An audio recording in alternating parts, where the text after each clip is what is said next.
Hey y'all, this is Brown at Brown, and tonight we're going to be talking about the movie Swimming Upstream on DVD. Swimming Upstream is a biopic that came out in 2003, and it tells the story of Tony Fingleton, an Australian swimmer who won the silver medal in the 1962 British Empire and Commonwealth Games in competition for the Olympics. And this particular movie was directed by Russell Mulcahy. And the fact that not only was this a serious biopic, but the fact that he's the one who was chosen to direct it was a bit of a surprise for me, because I've been on a bit of a Mulcahy kick in terms of, say, some of the film reviews I've done as of late, and at his best, Russell Mulcahy is someone who is a visually elaborate and energetic filmmaker who is oftentimes more at home in the realms of the fantastical or the action thriller. And so for the fantastical, you have movies like Highlander and The Shadow, but in the realms of the action thriller, you have films like Razorback or Ricochet and even Silent Trigger. And that being said, the fact that he was the one who was at the helm for this particular movie, a serious biopic, it's something that on paper could have gone wrong on so many levels, because we could have had an Australian equivalent to Michael Bay's Pearl Harbor. That particular film was visually well done in the sense of, say, production design and having it look like, the time period in which the particular story took place in. But in terms of, say, writing and directing for the actors and character development, the film was basically a cheese fest, which unfortunately damaged what was supposed to be a very heartfelt and serious story concerning a pivotal moment in America's involvement in World War II. That being said, Swimming Upstream is thankfully not an Australian equivalent to Michael Bay's Pearl Harbor. This is a very well done, very mentally engaging and emotionally moving film. And Mulcahy and his crew, managed to, treat a true story with, a lot of respect and dignity than you'd expect the director with such a reputation for a visual flair to do. And so I would actually rank Swimming Upstream, up there, next to Highlander in terms of, say, this being one of Russell Mulcahy's best films. And I mean, of course, Highlander's, arguably his best film, but I would actually put this as number 2, which is actually saying something, because up until seeing this movie, I was thinking that The Shadow was his second best. But, this movie, something that was outside of the director's comfort zone, actually manages to beat The Shadow, and, it was kind of a surprise for me. And I guess that kind of shows you what happens when not only the director of a film goes outside of their comfort zone, but, say, the people watching, that type of movie, they themselves are outside of their comfort zones. I mean, myself, I usually stick with action and horror or science fiction films, and with, something different every now and then. But thankfully, this something different was a wonderful surprise. So let's go ahead and get into it. So Swimming Upstream, once again, tells a story of Tony Fingleton, an Australian swimmer who grew up in something of a rather abusive household. And so the movie starts off when he's a kid, and he grew up in a family with several children, and his father was Harold Fingleton, and his mother was Dora Fingleton. So Harold is a man who is someone who struggles with alcoholism, and this is something that not only impacts his job performance, but it also affects his family life as well, because oftentimes with the type of jobs he has, there are constantly strikes or other workplace fiascos wherein people's jobs are in jeopardy. And so in order to escape from that, he drinks to blow off steam. But his drinking actually, is something that he uses to cope with um, something that was unfortunately an abusive childhood for him. And said abusive childhood definitely left a mark on him. And unfortunately, he's kind of, taken that into, how he, interacts with his family. And so, when he's not on the bottle, you get the idea that at one point in time, he was someone that, was, a halfway decent person, just, kind of, trying to make their way in life. And you see scenes where, Dora, his wife, and, mother of his children, I mean, you see moments where they interact where, he's, either not plastered or, he's only mildly drunk, but, he's a bit more, loving with her. And you see that there was a reason that the two of them, fell in love, or you see that there was a connection between them enough to where they fell in love and had kids and what have you. But unfortunately, those moments are far outweighed by Harold's, verbal and physical abuse, of, his wife and children, namely, the boys. And so, so with that in mind, I mean, Dora is something that's a rock for the family, because with, Harold constantly being, boozed up, Dora is the one who's having to be a source of stability, for, not only her, husband, but for her children as well. And you get the idea that, I mean, she's someone who has a lot of love to give, but in terms of, say, her time with Harold, I mean, it's weighing on her. And, she's, doing the best she can to, be a good mother for the children, but there comes a point where, she has to, basically take a stand against Harold. And so the kids grow up seeing all this, and they oftentimes, try and escape from this hostile environment by, going to, the local swimming pool. And sometimes, though, Harold and, Dora will, go, with them, basically when they're on family outings, and they'll oftentimes, go to the same swimming pool that the kids, go to try and escape from things, right? But Harold, though, when he's not drunk, is actually, trying to, push these kids to, thrive in the realms of athleticism. And he mainly, tries to, make his favored sons compete with each other. And he's, lavishing all his praise on them.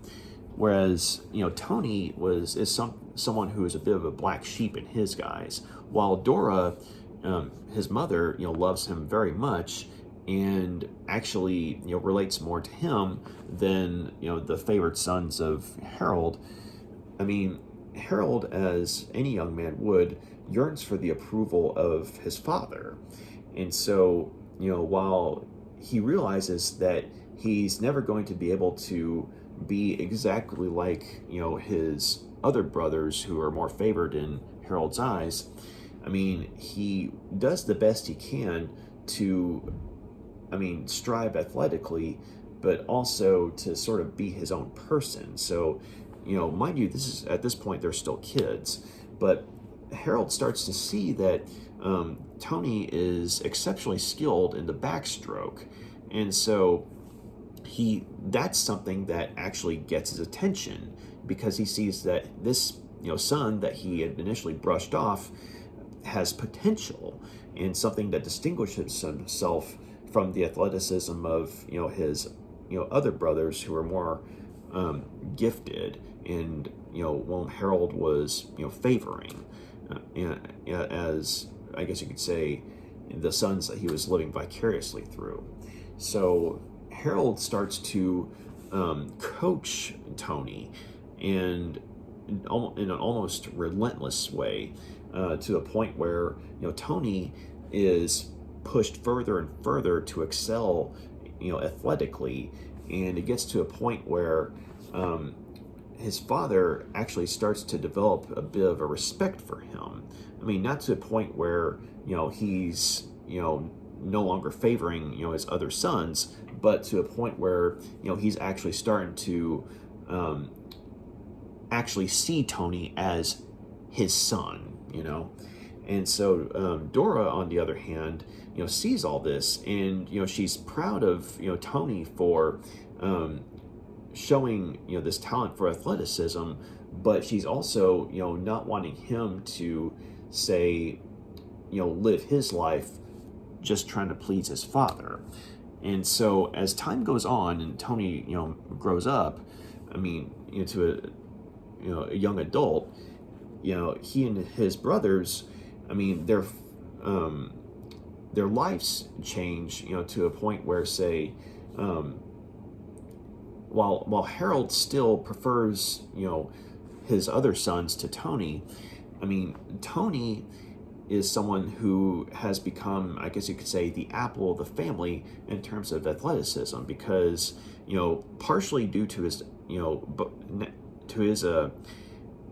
talent for swimming, and also due in part to his father's relentless coaching, Tony has actually won several professional competitions, and it gets to a point where his face is all over the Australian newspapers in the sports sections and what have you, and he becomes a hero of his hometown, and his family's proud of them, but while all this is going on, he's having to contend with some sibling jealousy, which is initially not that much of a problem, because they're like, okay, I mean, hey, you have a gift after all, we're proud of you and all this stuff, and you have our respect, but he's also having to contend with the fact that while his father does respect him for his talent, he still like barely sees him as his son. Like, he'll acknowledge him as his son, but he basically wishes that he wasn't his son. And so when he's drunk, I mean, he just vents his frustration both verbally and physically. And unfortunately, this abuse is oftentimes when it's not directed at say his wife, it's directed at his sons or his children, and so including his daughter too. And as the film goes on, I mean you see Tony basically trying to, on one hand, continue to thrive athletically, because he's not just doing this to impress his father. Like, on some level he wants to impress his father, but he's also doing it because he genuinely loves to swim. And when he gets to a point where he's given an opportunity to basically have a life outside of Australia and see the world, he wants to take it. But unfortunately, though, Harold uses one of his own like his other brothers as competition, because he literally starts training his other brother,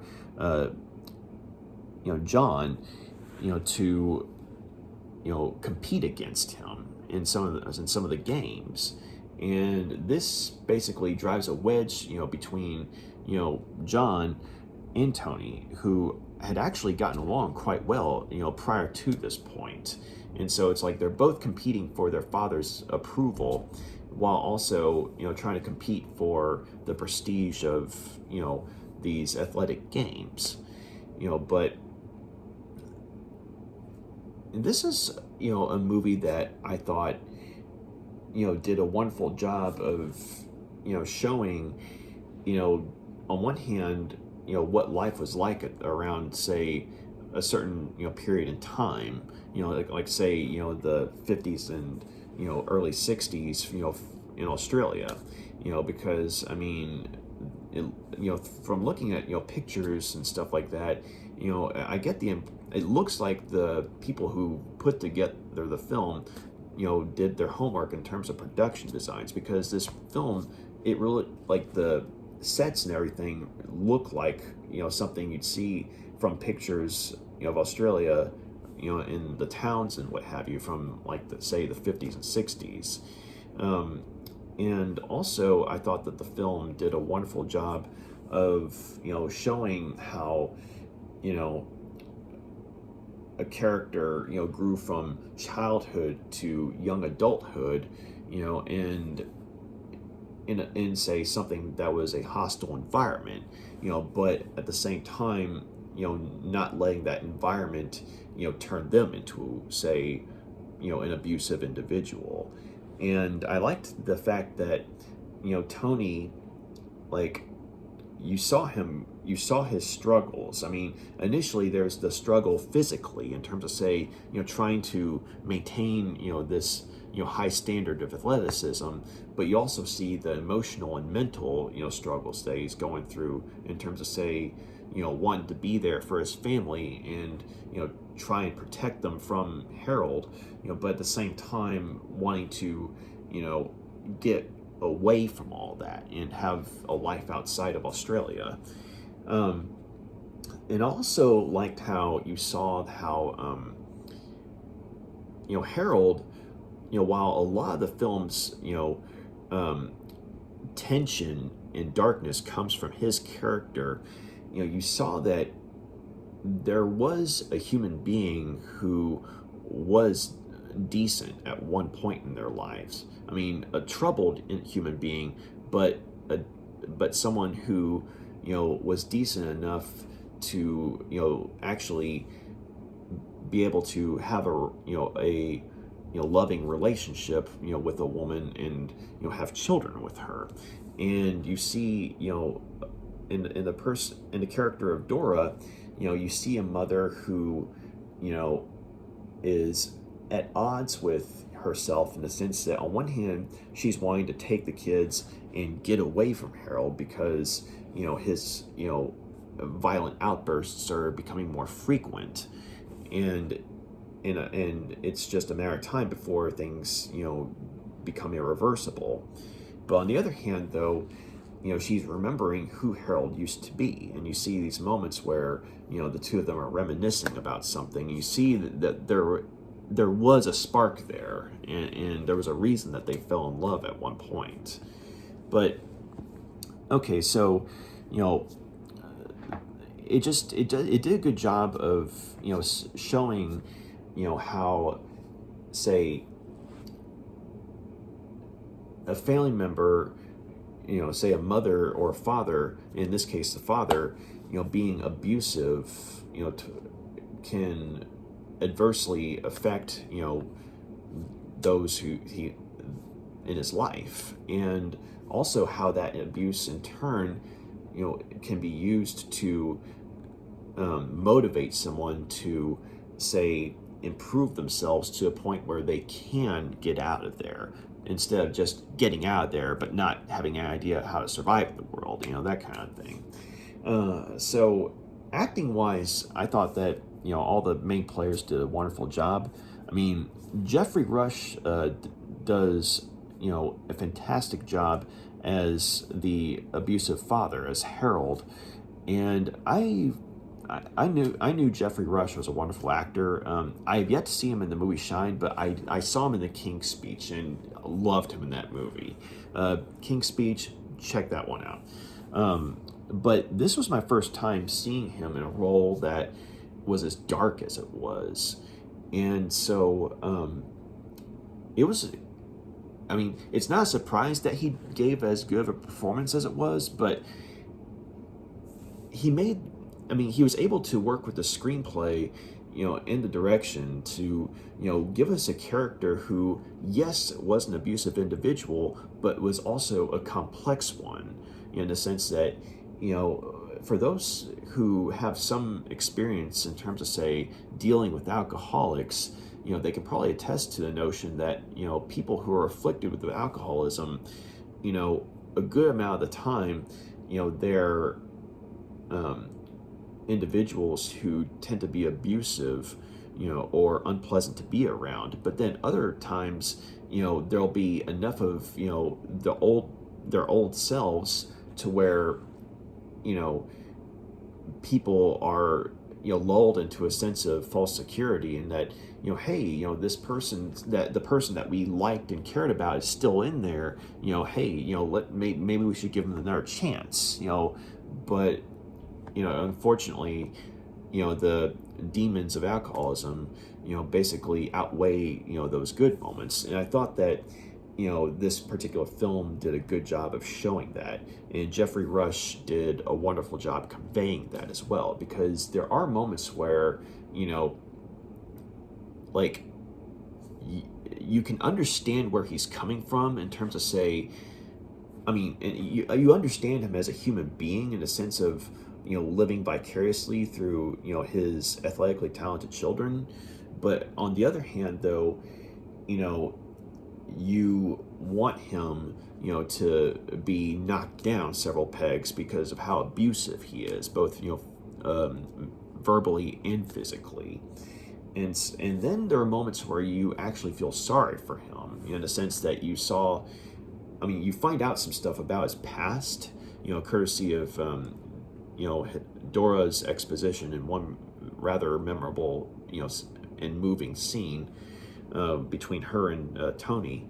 But you find out some stuff that, you know, basically gives you a better understanding of his character and why he is the way he is. And so you do feel pity for him in that regard when you find certain things out about him.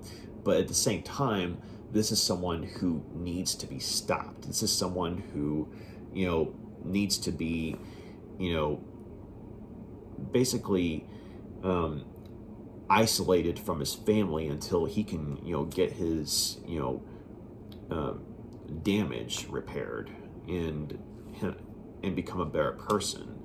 So, you know, and as far as the character of Dora, Judy Davis is the actress who played her, and she was wonderful in this movie. She was a, you know, a nurturing counterpoint, you know, to the character of Harold, of Geoffrey Rush's, you know, Harold. And she was a mother that, or she did a wonderful job of, you know, portraying a mother who was wary but strong, and how much she was willing to sacrifice for her children. And so, you know, when in the scenes where she's, you know, with her children, when she's interacting with them, whether it be as, you know, little kids or, you know, as young adults, I mean, they're always her babies, you know. I mean, she, you know, she's always with them. She's always supporting them, and always, you know, trying to show them, you know, care and love.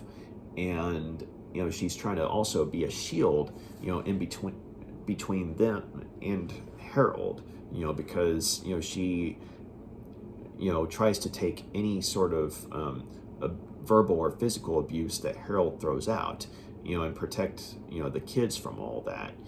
And so, you know, when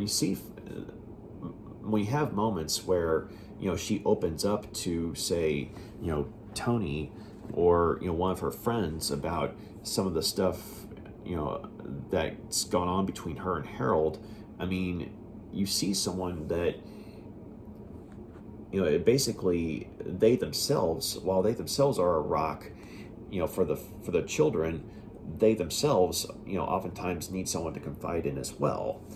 And I thought that Judy Davis was just, you know, great in the part. And, you know, there were times where, yeah, you definitely feel sorry for her in a sense of, you know, the abuse that she has to put up with. But at the same time, we're rooting for her, you know, because we see that she's someone that is trying to do the best that she can, you know, for her family under the circumstances. And we want her, you know, to be able to emerge from this situation, you know, and maybe, you know, begin a healthy new chapter in her life, you know, while, you know, bringing the kids with her and what have you. As far as the main character of, you know, Tony, the actor Jesse Spencer played him in this role, and I thought that I think I've seen Jesse Spencer in a few other things, but I can't remember off the top of my head. But he has a familiar face. But Jesse Spencer, though, did a really good job of capturing this complex character that Tony is on screen, and you see someone who is very believable in terms of, say, depicting the mental turmoil that someone in his situation would probably have. I mean, in a sense that he's constantly dismissed by his father, no matter how hard he tries, and even when he's successful, his father's approval is oftentimes grudging. And the fact that he basically becomes this character, and he becomes this character one we care about, and you're rooting for him to do his best, both in terms of, say, the swimming competitions and his training, but also to do his best in terms of, say, trying to get out of this hostile environment that his father is making for him. And I just think that Jesse Spencer, did a good job of giving us a character who we could root for, but also empathize with, because of the situation and his development as a character. And it was just a very believable portrayal, I thought. And also in terms of, say, the swimming and everything, whoever put these actors through their paces for physical training did a wonderful job, because swimming is something that I confess I don't know a whole lot about it. I mean, I used to swim when I was a kid, but it's been a long time since I've been in a swimming pool. But I do know that in terms of, say, athletic competitions for swimming, I mean, they require a lot of training, okay? And you kind of see that on screen here with what's depicted. But whenever you see these, athletic competitions, and you see the shape that the actors are in, whoever trained them just did a wonderful job. And so when you see it, whether it be, say, someone like, the main character Tony training, or his, brother Tim, training, or just when one of the characters is in a competition with several other, opponents, you really believe that, these actors, are trained athletes, and some of them may have been, just, acting for the camera or something like that. But, the fact is, the effort was put in to, give us, the idea that these were professional, swimmers. And, the competition as a result, whenever it's on screen, it becomes very serious, to a point where, yes, Tony's the main character of the movie, but there's a good level of suspense as to, whether or not he'll not only come out on top, but how long he can stay on top, in some of the competitions and what have you. So yeah, the filmmakers did a very good job, with, the swimming competitions on screen and what have you. And also the actor Tim Drexel, who played the brother John, I thought I liked his character too, because John was one of the siblings that actually got along with Tony, and even though the two of them were made to compete against each other by their father, and John was more favored by Harold, you see that the two of them don't hate each other. And Tim Drexel does a good job of making his character very likable, and as a result, even though there are technically opponents against each other for their father's attention, he himself doesn't hate Tony, or Tim does a good job of showing us that John doesn't hate Tony. And also there's a bit of a subplot with his character where when he's made to professionally compete against Tony in some of the competitions, he makes it clear to his father that he doesn't want to do this. I mean, yeah, he likes swimming, but he's not wanting to be the number one swimmer of Australia, or for these competitions, because it's just not something that he's passionate about, like his father's wanting him to be. And he's basically pleading for his father to basically just, hey, acknowledge your other son, acknowledge the one who's actually wanting to do this. Stop trying to make me be the one you want me to be. And so Tim did a good job of basically giving us a character who had a side story, but one that also garnered our sympathy as well. And so yeah, I mean, just all in all, though, I think that this was a wonderful, well put together movie with a very moving story, and the characters were very compelling, and just all in all, I mean, great movie. And I would kind of compare it to the movie October Sky with Jake Gyllenhaal, in a sense of, say, the type of dramatic story it told, and two very different movies, mind you. But I would say, if you wanted to have like a family drama double feature, I mean, I would say that October Sky and Swimming Upstream would make for an interesting double feature, But I'm going to go ahead and give Swimming Upstream 5 out of 5 stars. This was a great movie. At times, a bleak one, depending on the situation or the scene at hand, wherein Harold's alcoholism gets the best of him. It's emotionally bleak at times, but when you see the characters, like when we see the family basically trying to stick together and be there for each other, I mean, you get some exceptionally moving scenes. And when you see Tony, the character of Tony, begin to thrive and grow as an individual, you have someone that you are rooting for every step of the way, and you really want to see him come out of his situation on top. So you have compelling characters,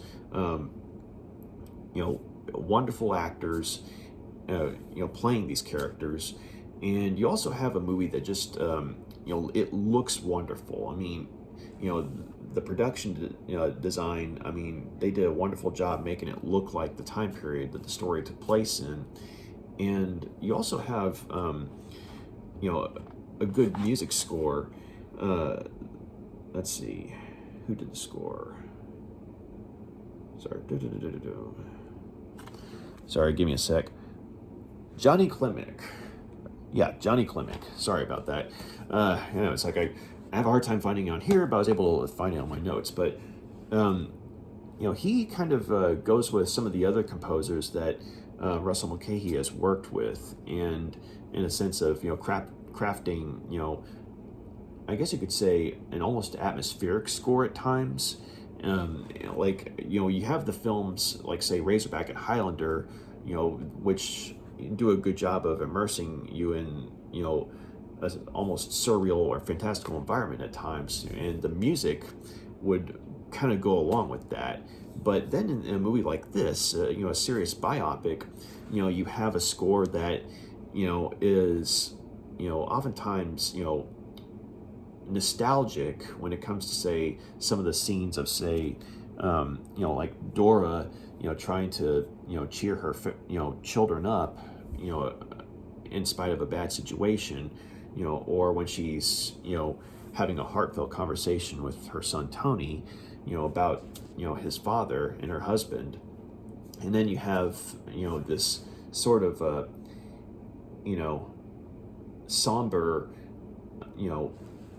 tragic score whenever you say have a scene of Harold's abuse, or say the aftermath of Harold's abuse, and but then when it comes to say like the swimming competitions, you have a rather intense and yet I guess you could say fun score, for the swimming competitions. But so yeah, sorry I forgot to throw him in there in terms of say like one of the things I liked about the movie. But yeah, so okay, so now that I've said that, 5 out of 5 stars. Swimming Upstream is an excellent movie, and I would definitely recommend checking it out if you like biopic films. And also, if you're a fan of Russell Mulcahy, this is definitely one of his best ones. As far as special features go, you have Swimming Upstream, The Making of a Champion, which is a featurette that kind of takes you behind the scenes and tells you a little bit about the real Tony Fingleton, the story was based on. And it was pretty cool that he was able to work with the crew in making this movie, and how much he had a hand in how the story was told and what have you. And also seemed like a pretty cool guy. I mean, in terms of say personality and what have you. But yeah, the book that he and his wife wrote, basically, I mean, I believe it's the book that has the same name as the movie and what have you. But I definitely want to see how the story was told, say outside of the movie. So the featurette definitely did a good job of making me want to look more into the story there.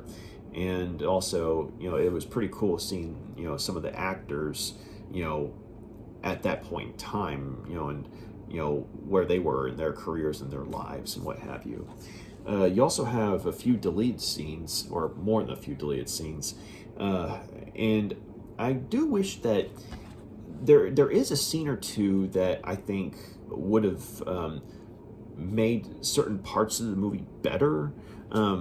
Case in point, I mean, there's one deleted scene involving the actress Deborah Kennedy, who plays Dora's friend Billy. And we get a brief scene or two in the movie where, like, say, Dora's confiding in her about the trouble she's having with her husband and what have you, and how basically how close to breaking she is and what have you. But there's a particular deleted scene where you see just how much Billy cares about her friend, and you see her basically in the aftermath of one of Harold's outbursts, and she's trying to help Dora and the kids clean up the damage and everything, like in the kitchen. But then Harold comes in a little while after that, after having gotten violent with Dora, and you see this character Billy, as played by Deborah Kennedy, in this deleted scene. You see her basically go all Mama Wolf, to protect Dora and the children from Harold, and it's like, damn. And so I wish that they had kept that in the movie. But otherwise though, I mean, most of the deleted scenes are just kind of like, some of them feel like padding, but a couple of them would be like, oh yeah, it would have made the scene, would have made certain scenes better, or would have made parts of the movie better. But you also have a theatrical trailer. So and the movie's rated PG-13. And it's for thematic and material involving alcoholism and domestic abuse. Sounds about right. So while there's definitely an element of darkness in this movie, in terms of say the domestic abuse and alcoholism and what have you, it's not like say a movie that's stuck in darkness. Like, there is light in the movie. So you see this cover here. I mean, it looks like a feel-good movie because of how bright everything is. But I mean, I wouldn't say it's a feel-good movie per se, but there are feel-good moments in this movie. But okay, so I neglected to mention prior to giving the movie a 5-star rating, I neglected to mention, like, there was one quibble I had with the movie. So the movie maintains a good momentum, alternating between, say, I guess you could say, slow and steady, and then fast-paced and intense, depending on the scenes at hand, and it maintains the momentum rather well. But the last 10 or 15 minutes of the movie, it really feels like, say, like the climax of the movie happens, and it's a good one too. I mean, in terms of, say, like, what goes on with the characters and the swimming competitions and what have you. So as far as like the story and everything, the story's still good, but the last 10 or 15 minutes of the movie, it just feels kind of like things slowed down a little too much. I mean, not to the point where the movie's not great anymore or anything like that, but it just like, it feels like an epilogue that could have been either shortened or maybe left on the cutting room floor to some degree. I mean, probably more shortened, because there are still some important things that happen in this last part of the film after the climax, but I just think that it went on for maybe 10 or 15 minutes too long at this point. Not to a point where I'm saying, oh, the movie was great, but now it's just good because of that. No. I mean, this is still a great movie. But just bear in mind that the momentum is thrown off just a little bit, with the last 10 or 15 minutes. I mean, nothing bad happens. Like, I mean, it's not like the writing gets bad or the actors suddenly, break character or something like that. Nothing like that. It's just the momentum is thrown off a little, with the last 10 or 15 minutes of the movie. But other than that, though, I honestly thought that this was a great movie. So yeah, Swimming Upstream, 5 out of 5 stars. This was an excellent movie, and I would highly recommend this one. And I'm glad I went outside my comfort zone with this. So y'all take care. And if y'all like what you see here, feel free to like and subscribe. And if you got any questions, comments, please feel free to drop a line below and let me know. So y'all take care. Have a good night and a good weekend. Bye.